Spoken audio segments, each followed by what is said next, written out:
nimshukuru pia mama, nimshukuru mama Hadija. Kabisa najua mama kwa Zura hapa ndo juku wako wa kwanza.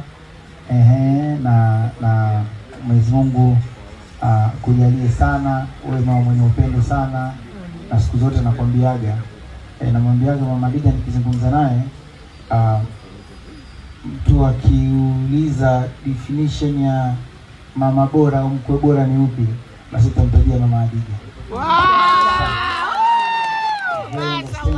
Na nafikiri mwangaja pia na Zura katika maisha yetu sisi tunakutana na familia tofauti tofauti tulipotoka, tunakutana na mama mbalimbali, lakini mama Hadija ni top kama mkwe wangu mimi kutoka nishawahi kuwa nao. Mashaallah. Wakati mwingine zinatokea changamoto kwa maisha kwa mambo mengi, lakini yani mama yani anajua namna kuhakikisha kwamba watoto wake tunapaswa kufanya nini, tunapaswa kuwaje. Na namshukuru sana, na yeye anajua nampenda sana. Mashaallah. Na huo ni kweli kabisa.